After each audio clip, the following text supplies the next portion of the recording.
Hi there, and welcome to Behind the Scenes of Tremorphonic with me, Richard.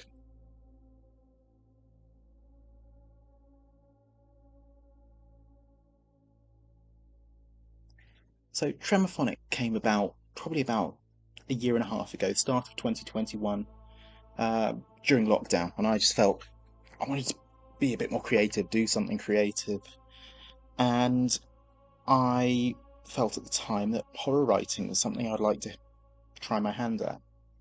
And I would have loved to have gone into the movies or make short films or something like that, but I have neither the money nor the means to go about doing that, never mind the manpower. But what I do have the means to do is to write, to perform, to record, and to put out a podcast which presents my stories. So that's what I started to do. I started to write, and the first story I wrote was actually the last one I put out, which was Scratch. Um, but that one took a bit of time with rewrites and re-records before I got the product I wanted it to be. And it was around the summertime that I started to think about, well, how am I actually going to release stories like this? How am I going to get these out to the public? And that's when podcasting became the obvious uh, route. I wanted to present something which was audio primarily. The focus with Scratch specifically and with the stories in general is that I wanted to create a story that was best told through the audio medium, that you didn't really need it to be visual and you couldn't read it on a page and have the same effect. So that was the USP that I really wanted to bring to the podcast. So I'm by no means a professional writer. I only started doing it as a hobby. I watch a lot of horror films, so I do have a fair background knowledge of the horror genre, but writing really wasn't something I tried until I started doing this. Um, but my background is really in academia. It's where I spent most of my working life. First sort of half of my working life was in academia, second half has been in teaching, and now for a website. But writing really has never been a massive part of that, except academic writing. I used to do drama performances at school and at a part-time stage school that I went to. So performing has always been something I've enjoyed doing, and I used to perform a lot more music as well. That's really what I grew up performing. Um, so sitting in front of a microphone and performing my stories to the microphone, that was pretty second nature to me. The editing process, never done anything like that before. That was in at the deep end for me. Trying my hand at it. I've dabbled with audio and video editing in the past, but really nothing on this scale. The name Tremorphonic, yeah, that was just me playing around with words. I was trying to find what I wanted to be a sort of portmanteau of two words that kind of meant the sound and the fear that I was really trying to present with the stories. It was definitely an audio medium, and it was definitely horror. And I went through quite a few options in the process of selecting it, and landed on Tremorphonic, partly because obviously you've got the phonic part, which can relate to records and sounds, and you've got the tremor part, which is supposed to be representing the scared part of it. And when I actually Googled the word Tremorphonic, I found there were maybe 3 results of very obscure websites with the very vague mention of the word. So I figured there is a blank space on Google for me to actually fill with my brand. The Monster Collection is actually something I'd never really had before lockdown last year. And I started getting Funko Pops, I think is where I started it. Um, Actually, I started with more sort of Star Wars Funko Pops. That's what I found to begin with. Found them quite cheap actually in local shops. So I thought, oh, that's quite cool. Get a few of them.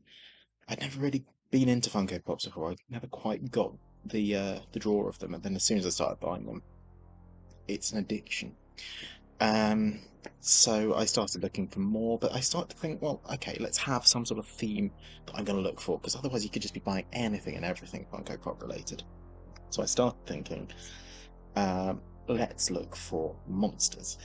Let's look for the less human looking ones, something that was just a bit more than the standard 2 eyes and a mouth kind of face. So that's when the idea of monsters came from, and that adapted over time.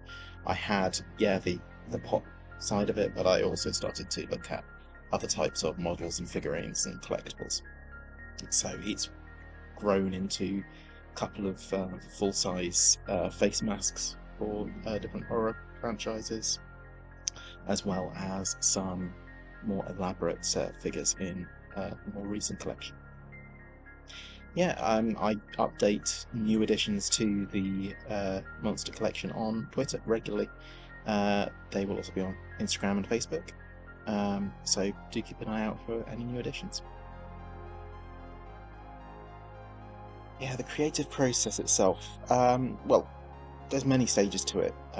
When it comes to being a fiction podcast, very different to the kind of podcast where you might be chatting to a guest and you might have current affairs topics and things. I've got none of that for what I'm doing. Mine is very tightly scripted from start to finish. It needs to be. And for me, the editing process is as much a part of the creative process as the writing. So obviously the writing comes first. That will really be influenced by a lot of films that I watch, a lot of TV shows that I watch. I will pick up on something here and there that I will pull together and think, oh, that would make a really nice idea. Build on it, grow, let it grow, see what kind of ideas come out of it, where can I spin that story, but also what sort of delivery medium is going to suit that story as well. So sometimes a certain type of recording might be my starting point. So I might decide, okay, so I want this to be a phone call, I want this to be a voicemail message. How do I make a voicemail message into something scary? Okay, so it's somebody listening back to a voicemail message. That enables me to frame it start and finish with the voicemail. And then the middle part of it, where am I going to go with that? And obviously that's where one of my stories did come from. It was exactly that concept. The content of the actual story just takes time. So the recording process, actually, it was very simple for the first season. Because I didn't really know how big this would be, how much I would do it, I didn't invest in a laptop until very recently, and that's what I'm recording on now. But I used a tablet, actually used this tablet with a little extra keyboard, but all of it, everything was done on this one tablet through the first season, and all sound will continue to be on a Blue Yeti microphone. Blue Yeti Nano, sorry. But fantastic sound from that. I do use some sound insulation with that, so while I'm not using anything right now outside, I would normally use something like this to attenuate the sound a little bit. Got a pop shield in there, gets rid of some of the background noise, and I do have a little bit of extra shielding up in my study that I do intend to set up. I haven't actually set it up yet. So everything through the first season recording process has been interrupted by every sound going on outside. Any car passing by, anybody mowing their lawn, anything you can hear in the background here, I can hear pretty much in my study. No part of my house is more than about 6 meters away from a road, so it's quite difficult to get rid of all sounds. But it's something I've just grown to deal with. I just generally do a lot of my recording later at night, so do it about 11 o'clock at night, and you're not going to get much in the way of background noises like that. The editing process has actually been similarly simple through the first season. I've used the same tablet using a stylus so that you can actually get the precision of your clicks on there a bit more. But all the editing has been done through apps on the tablet, an Android tablet. But I am going to be trying to use different software for my next recordings. Now that I've got a laptop, it's going to be Audacity is what I'm aiming to use. but there's going to be a certain amount of the sound manipulation I might want to do through other apps. So we'll see how that works out. Yet to find out. I do find a lot of the extra sound effects and music from third-party websites. Always got to look for the royalty-free stuff. Sometimes the sites are going to want a little bit of donation to allow you to use their music, but that's absolutely fine. Happy to do that. They're saving me a lot of work. There are some of my stories where I have made my own sound effects though. So Know It All, for example, most of the sound effects in that were actually done myself. So all the car driving sound effects was me driving around a car park. Again, in the middle of the night. I tend to do these things in the middle of the night.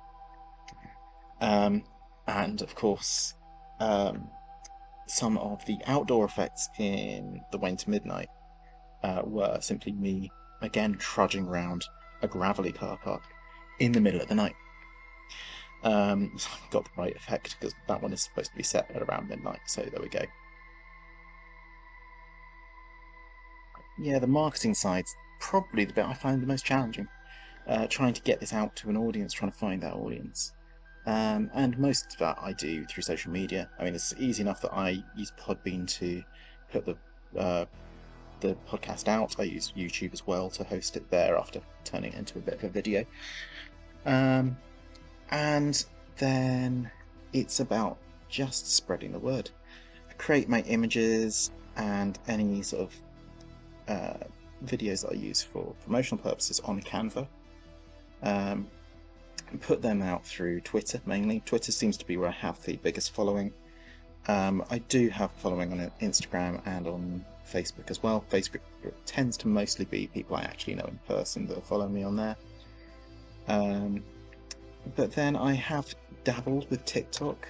Can't quite work out what people want to see when you're advertising something on there. It's not the kind of platform where people want to see advertising, to be honest. So it may not be the greatest place, but that's why I tried to do a bit of a social media campaign earlier in the year, which was short 2-line horror stories delivered only as a social media campaign, so those aren't available as part of the podcast. So if you want to try and find them, you've either got to dig back through my TikTok or through my Twitter account to see what you can find on those. They were a limited time thing. That was the intent. It wasn't original content though, so you're not missing out on anything, don't worry.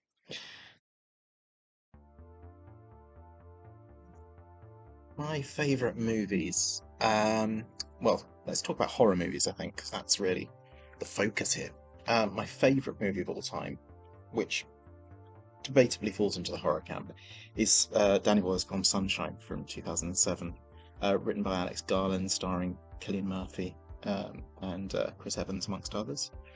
It is such a beautifully pure sci-fi for the first half of it, and I can't think of a purer sci-fi in that respect, which then takes a horror turn halfway through, which I just think is a beautiful turn of events. It's just almost unexpected, although they do give you hints as to it building up. I don't want to spoil it for anyone who hasn't seen it, but there's so much to that film that I love. I could talk about it for hours. I'm not going to do that right now. But music as well, you will recognise some of the music that was created for that film by John Murphy has been used in dozens of films since. Dozens of big Hollywood films have adopted John Murphy's music and used it. So, well worth a watch. I could exemplify bits of that as inspirational for me in many ways. The most obvious inspiration would be for my story Orpheus, which was my kind of sci-fi story in season 1. So that was very, very much influenced by Sunshine. Other favourite films, horror films, going with horror. The Thing. Most people would say that's like number 1. I'm putting it at number 2 behind Sunshine, but The Thing remake we're talking the 1982 John Carpenter version. That was just beautiful. From the setting to the effects to just the general tone of it, the music, everything, again, it just comes together so beautifully. it's a shame that the sequel prequel wasn't quite what it should have been, but there was a lot of debate, I think, on that one between CGI and practical effects, and something got lost along the way. It didn't work out. But the 1982 version, beautiful. Also up there on the list, Alien, the original Alien. Aliens is often one that the fans will gravitate to over Alien, but I think something about that isolation horror, that first one, is what really drew me to it. The setting, the crew gradually picked off one by one. That kind of theme, I mean, you can see it in the films I've been talking about so far. It's something that really appeals to me. Something that you don't see as often as you might want to, actually. These truly isolated places. Another film that falls into that category that isn't really one of my favourite films, but it's really notable in the last couple of years, is Underwater, which I think sort of perfectly pairs with The Thing and Alien. If you want a trilogy to watch at some point, you've got Alien in space, you've got The Thing in a remote area of the ground on Earth, and then you've got Underwater, the bottom of the sea. And they all tell a very similar style of story with very different outcomes. So yeah, I would recommend that. Other great horror movies, Dawn of the Dead. I think it was one of the first horror movies that I sat up late at night as a teenager and watched without my parents knowing I was watching a horror movie in my bedroom. But something about it really resonated with me. The desperation of the post-apocalyptic world, and that comedy aspect that's brought into it. That it isn't all doom and gloom. There is actually some fun about what they're doing. And of course, the age-old story of, are zombies really the real enemy in this post-apocalyptic world, or is it actually the rest of mankind? From Dawn of the Dead to Shaun of the Dead. Shaun of the Dead was just outstanding when it came about, referencing every horror movie under the sun. Edgar Wright, Simon Pegg, Nick Frost, you can't top that combination. Some people say that Hot Fuzz is the better of the Cornetto trilogy. I really disagree. It's a great film, don't get me wrong, I love Hot Fuzz, but it's no Shaun of the Dead. Shaun of the Dead was just broke the mould for comedy horrors and set the trend for years to come. I don't think films like Zombieland or anything like that would exist without Shaun of the Dead having done what it did. There are other films that deserve honourable mention. Looking at other British horror movies, actually, The Descent is another great one. Again, it's this isolation idea. It must really resonate with me, the isolation. But yeah, one of my fears is caving underground. I just couldn't do it. It would be the worst thing I can think of, just being trapped in underground caving systems. No. But yeah, again, a wonderful atmosphere to that film, and not just that fear of being in the situation, in the isolation, but the threat that they add into it as well. So definitely worth a look if you've not seen The Descent. It's next for Tremorphonic. Okay, so this summer, taking a short break from the writing and editing. I am formulating all the ideas for the next season, but that's in the works. Nothing too much to report on it yet. There's nothing I can really give away because it's not fully written. But it is in the works, and I am intending to organise it in a slightly more serial way. So it will be a number of episodes around the same story that develop a story through the season. And I am planning to give it a bit more of a regular release schedule than the previous seasons had. So hopefully the idea will be to release an episode every couple of weeks over the course of 2 to 3 months, maybe even longer. We'll see how the story pans out when I write it. At the moment, it's looking like 6 to 8 episodes is really the maximum end of what I'm looking at. we'll see how that goes, and we'll see whether that influences what I want to do with season 3, whether I want to continue in that vein, or whether I want to return to the anthology style that I've been doing so far. I'm interested in doing some physical products as well to go with it. So one of the initial ideas I had was to turn Scratch, my final story of season 1, into a vinyl recording, which would be the optimal way to listen to that story. It would really give an extra edge to what I was trying to achieve with it. It would lose one of the layers, which I do feel is important to how the story works, but that layer would be included into the sleeve of the vinyl, so that the sleeve has a story to tell before you then listen to the vinyl. So it would be a really interesting, different horror experience, that one. Other things, I would like to put out some merch. Watch this space, though. I haven't worked out how I'm going to do that yet. There are plenty of companies out there that could help me with that, I know. So I will be looking into that this summer. Maybe creating t-shirts, maybe stickers, maybe anything else that you want. Let me know, actually. Let me know what kind of merch you want from a podcast. Is it a baseball cap? Is it a piece of clothing? Is it a keyring? Who knows? You tell me.